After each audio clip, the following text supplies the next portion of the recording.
Scott, but that was too many words. You can just say plants are the environment, right? We named the biomes after them, the grasslands and all that stuff. They are the environment. So I'm a paleontologist and a geobiologist, and what that means for me, what I like to do with my research is really kind of focus in on the squishy biology of fossils. They're rocks now, but they were organisms that were alive, and we can treat them like that. And then we can look out from that and think about that as a perspective looking through time, how they've evolved through time, and how that's impacted the world. And that's the geobiology side of things, the coevolution of life and Earth and how they impact each other. And what I'm going to do today is briefly explain some of the opportunities and why I can ask questions like that. I'm not asking questions like that of Triceratops skulls or clamshells. It's going to be about plants. And then kind of take one trajectory through my research, going back from when I was a grad student to now, and then talk a little bit about a project that we're starting out now because it involves fire, and fire seems to be something that a lot of people are interested in the school right now. Okay, here we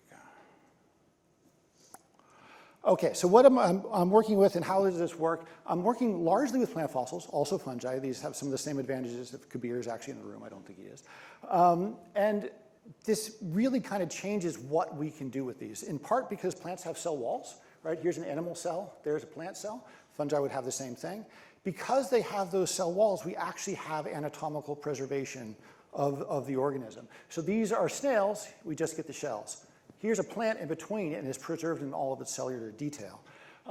As Scott mentioned, we can work with that original organic matter. That's a remnant of the original biochemistry. We can use things like synchrotrons to look at the evolution of cell wall compounds through time via what is preserved in these fossils.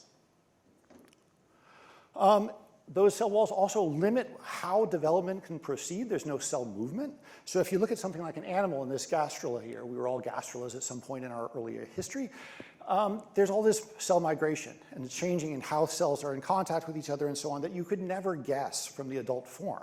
However, with plants, this is looking at a cross-section of a stem apex that's growing. You have all these little packets of related cells that had a common ancestor as they divided and so on. And you could actually trace that and look at a final adult form like a leaf and say something about how it could have grown and how it couldn't have grown based upon what that formal form looks like in a way that you can never do with animals. And also what is being preserved here, a lot of that, those cell walls, those are the vascular tissue. This is the plumbing of the plant. And that is hugely important for everything that a plant is trying to accomplish. So for photosynthetic gas exchange, we think of gas exchange as carbon dioxide and oxygen because we're animals. For a plant, it's largely about taking in carbon dioxide to fix its sugars in photosynthesis, but you cannot help but lose water in that process. CO2 is diffusing in, water diffuses out. So if you cannot replace the water being lost, you have to shut the little pores that let the CO2 in, and you have to shut down photosynthesis. So photosynthetic capacity is very much tied to hydraulic capacity. And here's the hydraulic capacity, right? This is, in cross-section, the vascular cells in the petiole of a leaf. This is the venation pattern of a leaf once you get further out onto the thing. And then blown up here under a microscope, those are the little stomatal pores where CO2 diffuses in and the water diffuses out. We have all of that plumbing, so we can actually think about the physiology of these plants and how it changes through time. And finally, and I cannot state this strongly enough, animals are cute. That's fine. Plants are the carbon cycle. They're all of the biomass. They are the environment, right? They are the formation of soil and the weathering of rocks. They're the water cycle. Plants are climate, right? So the evolution of the vegetation is the evolution of the Earth system and its surface environments. And there's plenty to look at here. This is looking at plant diversity. This is looking at plant diversity through time, going back more than 400 million years here. Here's some animals because you might have more familiarity with how those have changed through time. And there's been a lot of turnover, and all of this should matter for how the Earth system functions. A lot of my heart lies back here in the early weirdos, just giant things that may or may not be fungi, plants that are really much smaller than they should be, plants that are much bigger than they should be, and kind of parsing out how those things could have worked as organisms. But today I'm going to focus more on this pattern here, kind of cutting through all of this, how that's changed through times.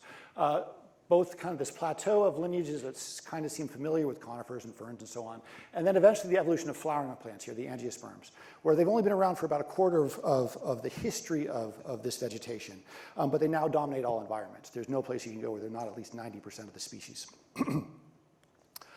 And I'm going to be focusing on leaves, and to get to that, I also have to kind of say one more real opportunity that exists here, which is it looks like all these living plants share their basic form, and that there's change, but they're evolving, but there's continuity there.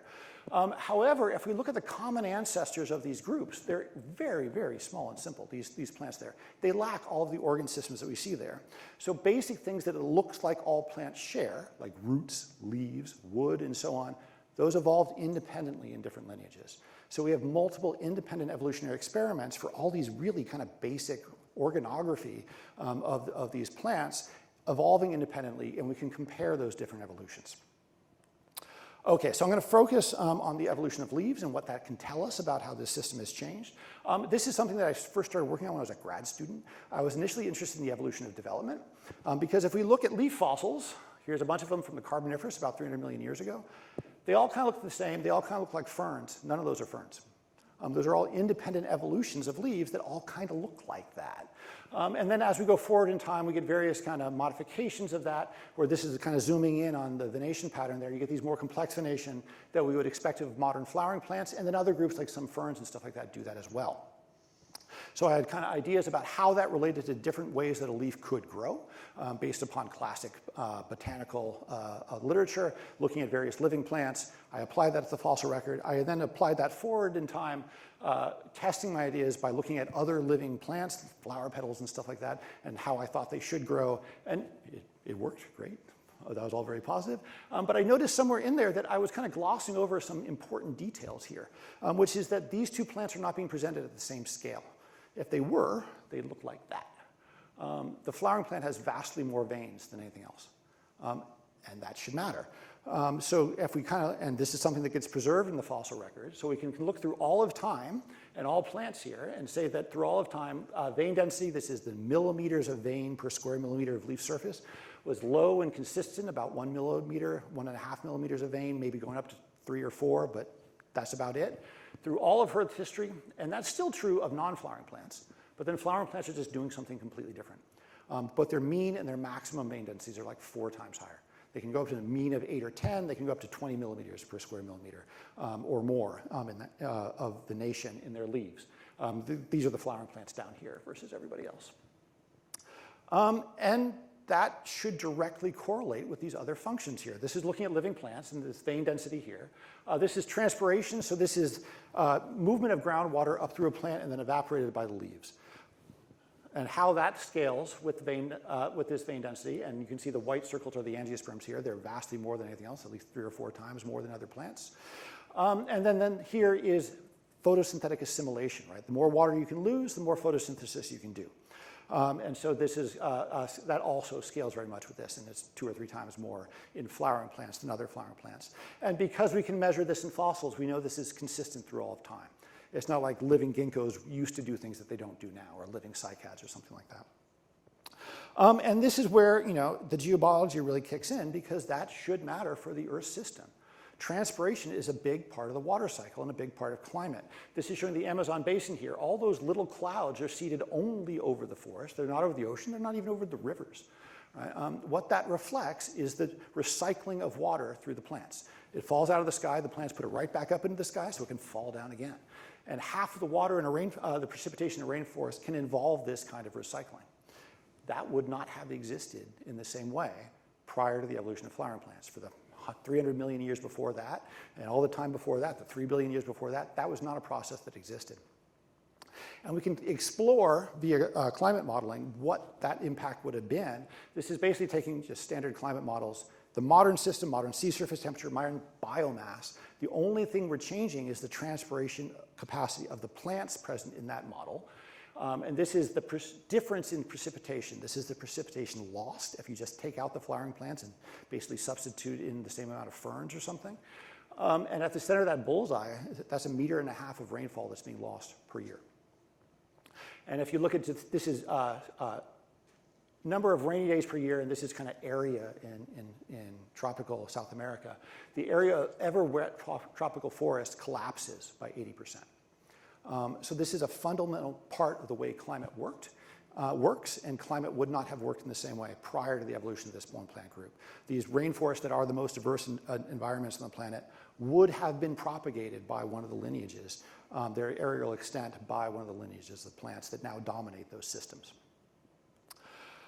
We can think about other things that have changed with this kind of takeover over the world here. We can think about the ecology of past environments. Here's a forest from 300 million years ago. This is a classic diorama from the Field Museum. It looks like a forest, right? Great. I mean, this is not a bird there, that's something else. But overall, it kind of feels like a forest should look, right? And we can think about its ecology, but when we think about its ecology, we're thinking about modern ecology. And when we think about modern ecology, that's flowering plant ecology. And it really is different in ways that should matter for this system. So we can look at this in a couple of ways. Here's a classic ecological diagram here about the alternative strategies available to organisms. You can have things like weeds that grow very fast, but have a short life cycle because they're waiting for the next disturbance event, like being plowed under. These are all our crop plants. You can have stately competitors like oak trees and so on that, taking a lot of nutrients, have long lifespans and high reproductive output. And you can have stress tolerators, things like living in a desert or in a swamp or so on, where they have low productivity, low reproductive output, but they can have a very long lifespan and kind of slowly eke out an existence. 2 out of these 3 vertices are dependent upon high productivity in a way that simply would not have existed before the evolution of flowering plants. Flowering plants can do whatever they want, but the non-flowering plants are stuck in this little orange rectangle there. So everything would have been pushed towards what is now considered stress tolerators, right? That's a weird system. That's a world that has no weeds. Weeds are annual herbaceous plants. There's no such thing as an annual herb outside of the flowering plants. Our basic kind of capacity to understand the world around us does not apply in this system. And we can look at things like this. This is sampling of fossil plants from a carboniferous forest 300 million years ago in the tropics. All of the plants, whether they're canopy plants, understory plants, whatever, they all look like at or below what would be a deep shade plant in the modern world, right?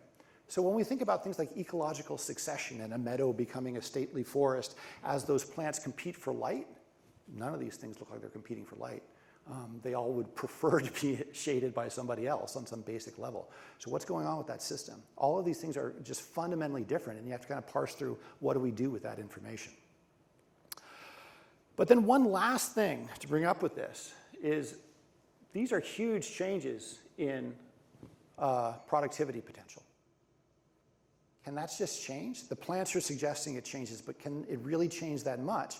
Because ultimately what we're talking about are changes in the carbon cycle, and it's hard to change the carbon cycle. Now there is a carbon cycle that we all learn about from middle school on forward, which is all kind of in this little box here. That's actually the short-term carbon cycle. That's the ecological carbon cycle. That's where you get the trees and the forest and the turnover with the ocean and the tractors and the smokestacks and all that kind of thing. Over long time scales, that's all going to average out to nothing, right? If you burn down a forest, that's a problem for us. But if you wait 1,000 years, it will grow back, right? So changes in the short-term carbon cycle don't impact things on the longer time scale. On the longer time scale, things like volcanoes start becoming crucially important, right? And things like the weathering of rocks. So when we think about increasing productivity with flowering plants, that's just carbon. Photosynthesis is carbon. We would also need more nitrogen. We would need more phosphorus. Those are the things that tend to be limiting in modern systems. Well, nitrogen we can get from the sky. You can always do more nitrogen fixation, I suppose.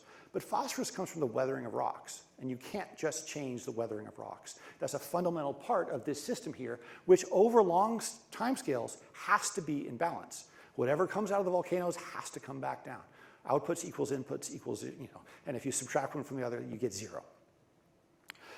So on some level, I've been saying, and I have been saying for a decade, that plants should have increased the productivity with flowering plants.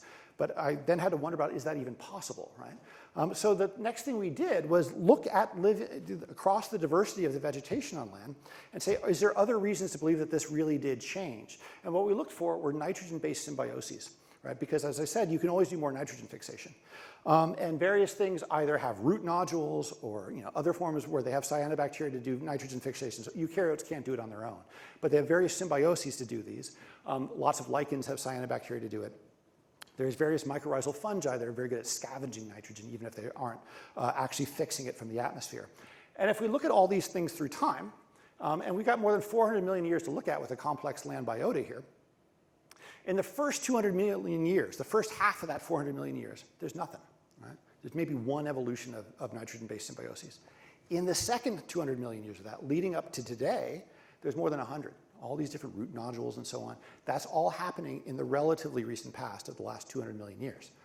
It feels like a long time, but it's not that long given the overall spread of these things.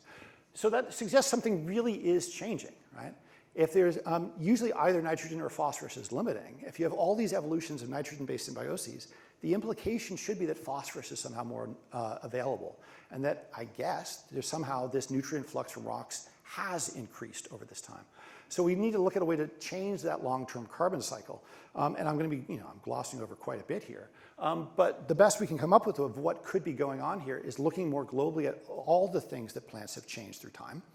When plants evolved on land, another thing that they did is they added coal to the system. The burial of organic matter up on land is something that did not exist before this vegetation did. And once that happens, that's going to be a detraction from this overall balance, and you're going to have less weathering of rocks here. Before, they're going to be more or less in balance like that.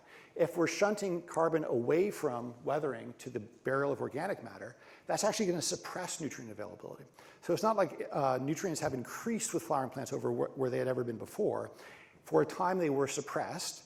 But over time, you're going to be eroding rocks too, and you're going to be relaxing this suppression because at some point you're eroding as much organic matter as you're depositing with these deposits. And then this is going to relax back to where it was before the plants evolved in the first place. And this is going to be ultimately what the flowering plants are taking advantage of. So I've stepped through an awful lot here. And remember, this started when I was a grad student because I was interested in the evolution of development and these little vein patterns in these leaves. By the end of this, the leaves aren't there anymore, right?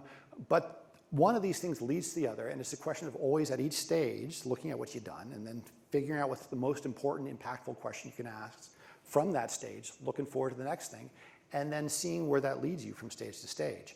Where we're going now is quite a bit more invested in that organic matter and how that turns over with the rock cycle and with the geological record through time. And the plants aren't there directly anymore, although they are the source of the coal. And just kind of following that and seeing where it goes. Now, one last thing I want to talk about very briefly is a project that we're starting now, which gets back to this day here. You remember this day. If you were here, you remember this day. The thing that struck me the most about this day when the sky turned orange for one day was that I couldn't take a photo of it. I kept trying to take a photo of it with my camera, and my phone kept correcting it because it didn't want the sky to be that color. So what I finally did is I stepped inside of Trader Joe's for the framing and tricked my camera into letting me take a picture of that sky, right? That was a bad day. And given the year and COVID, great. At that time, Jessica Orozco, she's now a Dean's Leadership postdoc in the school. She was a grad student at UC Davis. And what she was looking at was non-structural carbohydrates. These are not like cellulose and so on in cell walls. These are the sugars and starch that plants hold in reserve for things like making new leaves or making flowers or responding to stress. And she happened to be sampling the orchard trees, nut trees in the Central Valley the year before those fires, the year of those fires, and the year after those fires. And she could see the impact. She just got, on some level, got very lucky and that happened to be doing that at the right time, the right person at the right place at the right time. And what this is looking at here is these non-structural carbohydrates in these plants. The red is the fire year. The black is the background before and after. And of course, the worst of this is September here. You can see the hit that these plants took in the reserves that they had for then going on with their business of being plants. And it doesn't recover until you get to the growing season of the next summer, right? But even then, the plant is prioritizing returning these reserves to where they should be. And it was very much reflected in a decrease in the yield of these trees. This is looking at almonds. And the x-axis here is the aerosol, the optical depth, how much there was in the atmosphere. And there's like up to a 60% loss in yield because of those fires and what that was doing to the plants and how they had to deal with that. Here's another bad day. This bad day, if you were there then, 66 million years ago, there was 1/2 hour that, in a front that moved around the world that would have been really deeply unpleasant. If you survived that 1/2 hour, what you would have been dealing with, the challenges would have been much more like that, right? It would have gotten colder because it was dark, and the temperature changes and the climate changes are a big part of it. But it also just straight up got dark and stayed that way for a long time. And that would have been a huge impact on the vegetation and everything that depends on that vegetation, which is everything. And so it starts having this framework available from the modern world leads to some interesting questions about that bad day. What time of year was it, right? We have two hemispheres, right? Northern and southern, right? If in your hemisphere this happened to be in the fall, when your reserves were already at a maximum, versus in the spring when you just leafed out and used up most of your reserves, the impact of this would have been completely different. Or if it was summer versus winter, and so on. Also, what matters is what is the ecology of the plant involved? Are you a canopy tree that is used to having full sun? Or are you an understory plant that is used to getting sun when you can get it, but mostly being in the shade? And so Jessica has been sampling these very questions. And so far we have some very interesting kind of results to this. She's looking at forest plants here, and shade-intolerant plants, the things that want to be canopy trees, they actually have very limited reserves, right? Because they're used to being able to do as much photosynthesis as they want and to grow fast whenever they want. Versus shade-tolerant plants tend to have more reserves to them and hold on to those more because they have to worry about more things given their circumstances. These things are going to fare differently in something like that extinction event. Also, she's been sampling up and down the Pacific coast to look at how these latitudinal changes can affect things and see where that goes going forward. And then ultimately, that's looking at living plants to understand what could be going on in the fossil record. We can also approach this more directly, where all those non-structural carbohydrates, they have to be stored someplace. What appears to be going on is a lot of it is stored within the living tissue within the wood. So here's two different types of wood here. This is a softwood. This would be what you get at IKEA. This is a hardwood where they have vessels conduct more water, but then they also have fibers and so on that make it harder. And there's a lot of living tissue in there, which appears to be where a lot of this gets stored. And these characteristics are things that do get preserved in fossil wood. So we can try to look at this before and after the extinction and say something about how this system has changed directly from the fossil record as well. And all of the things I've been talking about, they all kind of share a basic kind of approach of we have all this glorious detail in the fossils. There's all this anatomy there that often gets ignored over the history of paleontology. We can work with that if we then kind of use the biology of living plants, living organisms to interpret that. But then once we do it, this is our record of how things have changed through time. And we cannot understand the modern world without knowing where we come from, of course, but even kind of worrying about how things are going to be changing in the future. This is the much larger record. The way the world now is a very small subset of the way the world has been. And if you want to understand all those things, that is something that comes from the fossil record. Okay, I will stop there. Thank you.